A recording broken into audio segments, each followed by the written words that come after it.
Hello and welcome to FPL Waffle, a review of game week 14, a look ahead to game week 15 and beyond into this congested Christmas schedule.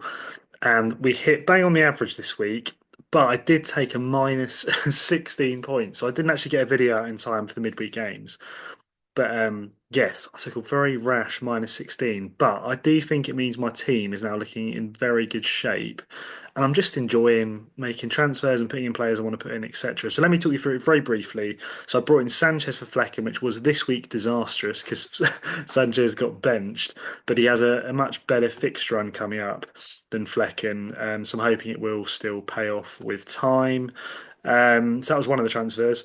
Fass ended up coming in off the bench because Gabriel was out, which was a shame. Eight Nuri conceded four. We'll talk about him in a bit. Pedro Porro came off the bench, which was a bit disastrous against Bournemouth. I then thankfully got a Palmer return as captain against Southampton with a tap in. Salah is just smashing it at the moment, almost a perma captain. Having said that, the Liverpool Everton game could be postponed tomorrow. So again, we'll talk about captaincy my team for this week in a minute. But yeah, not much else other than that. And then Watkins up front was one of my other transfers. So I brought him in. I brought in Bowen. I brought in João Pedro. And yeah, like I said, I brought in Sanchez. And Saka was the other one. So I got a bit unlucky. Saka hasn't returned this week after returning, quite a few in a row. João Pedro got me an assist at least. Watkins smashed it, and he's got a very nice fixture this week, which brings us into this week where, like I said, my team overall is looking good. Sanchez at Spurs, okay, isn't looking ideal. This is one difficult fixture in a long sort of run of better games. I'm going to play Gabriel, assuming that he's fine with Arteta's mind games. Dal at home to Forest looks all right. I'm because Wolves are stinking it up defensively. I've got a transfer in mind, which I'll tell you about in a sec. In fact, we'll do it live in a sec. Um, the midfield and attack is looking great. I've got the captain's armband on Watkins at home. Southampton in form. Southampton have been awful. There's doubts over the Liverpool game. Even if the Liverpool game goes ahead, right? Windy, rainy, grim weather. Surely that makes it difficult for Salah to thrive like he has been against in a derby fixture at Goodison where Dyche is going to want to keep it tight. I don't know. I'm nervous going against Salah, but I've been planning this whole time to do a Watkins captaincy at home Southampton this week. So we're going to follow through and do it. And then, yeah, still hope we get some returns across the board with a lot of these guys in the team. Benching Porro is slightly concerning, but I feel like Chelsea definitely score. So that's why he is first bench. But if Gabriel misses out, for example, I'll get him in. And Nuri is discussed. I was going to just play this team this week, but I looked at my transfer options. And as a Brighton fan, Brighton dressing gown, there we go, into the shot. Sorry, that's a very random contribution. It's late. And yes, the brain is doing random things. Um, as a Brighton fan, Estepinian is kind of the other Brighton player, if I can have three, that I would really like. And I haven't sort of missed out on him getting any returns so far, other than a couple of bonus points in a game. And look, if I get rid of 8 Nuri, 5 mil in the bank, look who it pays for, Estepinian. And I'm a man that loves exact funds for my fancy teams. So to have as a Brighton fan, Estepinian, Matoma, and João Pedro, who I think are the best three picks over this run for what continues to be a really nice set of four fixtures for Brighton. Basically, I'm going to do it, and I can then enjoy Estepinian points if he gets some over this run. Same with Matoma, same with João Pedro as a Brighton fan. So we're going to make those transfers now. Free transfer Aït-Nouri to Estepinian. Confirm transfers done. So here we go. Here's the team for this week. Looking very solid overall. I don't mind all of those fixtures other than perhaps the Sanchez one, but there could well be some save points in that game. So we'll leave that there in terms of my team and my review of things. Um, I'm going to give you a very sort of brief, like Christmas overview team slash players to target in this very busy fixture run because there's going to be midweek games, there's going to be Champions League games, there's going to be rotation. We've already seen it in the last midweek, some rotation. So I kind of just want to chuck out some players and names linked to a wildcard draft to help you to see the sort of players I think you should probably be looking at if you're not on wildcard, it's going to feed into players that I think are going to be, generally nailed over this period that you probably want to target. And if you are on a wildcard, then yeah, you might want to look at the wildcard team that I've got coming up. But in a nutshell, the teams to target over this Christmas period are going to be Arsenal with that great run. Villa have a few dodgy ones, so perhaps not in the Champions League games, rotation, etc. Unless you wanted a 1 week punt on Watkins this week, I wouldn't worry too much about them. Bournemouth are looking good. That's another team to mention. Semenyo comes to mind there. You'll see him again in a minute with the wildcard draft. Brentford fixtures turned grim. Brighton have, still not late top on Brighton for this run of four. Chelsea, Palmer, you have to have him if you don't have him already. I think he's just pretty much essential at this point. Then looking down a bit further, Liverpool, if you don't have Salah, again, he's essential at the moment with the form he's in and the fixtures that Liverpool have got. Haaland's been questionable and he's such a high price tag. He has to be scoring 2, 3 goals a game to justify his captaincy, and he's just not even close to that at the moment. So I think you stay clear of him.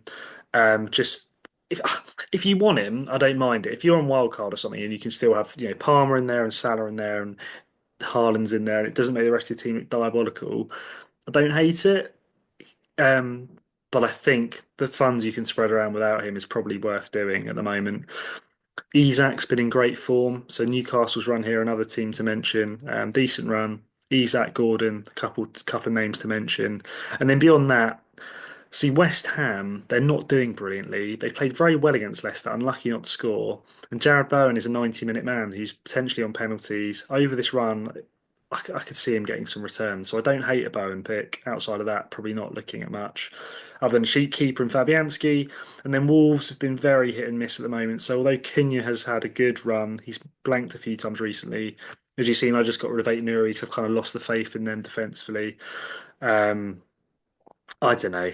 I think, yeah, in a nutshell, I think you could go there, but I think at the moment it's a case of don't buy, don't sell. The classic YouTubers lines they've been saying. If you have them, which I've just very hypocritically done with Eight Nuri, um, but for most of you, I think you've got no issues holding them, but equally, I wouldn't be rushing to buy them. And I guess I had a luxury this week of having a transfer to bring in a Brighton boy. I think if I wasn't a Brighton fan, I may have just kept Ait Nouri, but I want to. Yeah, I want to enjoy Estepinian returns if he gets them over these 4 games at least.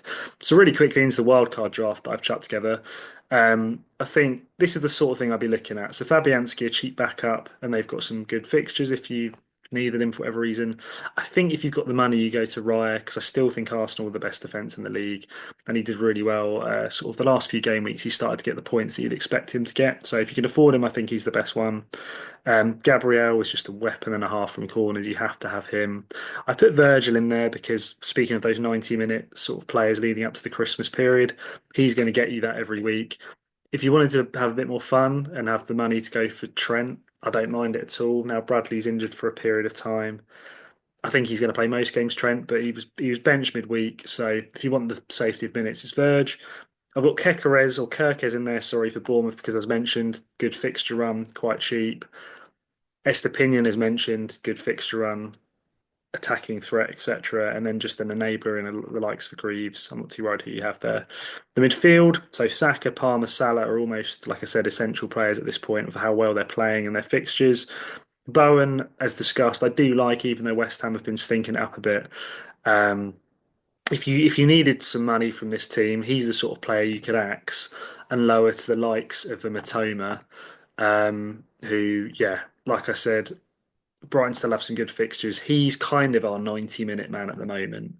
If you wanted an attacking asset, he's the only sort of 90-minute man you can fully rely on if you wanted an attacking asset for Brighton. So Matoma would give you some funds, as you can see. If you needed more money to afford this team, to upgrade the likes of Virgil to Trent. Even if you've got decent money in the bank like me, you could do like a Kekeres, Kirkes or Estepinian to like a Pedro Porro or something. I still like Porro, even though Spurs fixtures aren't absolutely phenomenal. Away to Southampton there's a few in there you think I want him. So I don't mind if you sort of wanted to get him. Semenyo is Bournemouth's talisman, and again, as mentioned, for that fixture on there, I'd expect returns from the guy, fairly cheap, etc. So I don't mind him as a pick.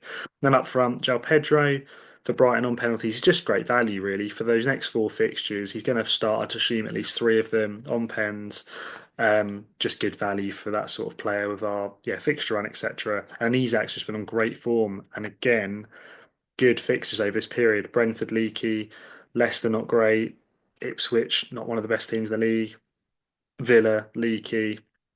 that's a great run over Christmas. And again, I'd expect him to start like 4 out of 5 of those games, even if Wilson sort of got a game off him or whatever. So yeah, and then a cheaper neighbour as the other forward slot, which I quite like. For me, it's reduced me of benching headaches having the likes of a Stewart in here. So you just bench him every week and you just play the rest of these guys.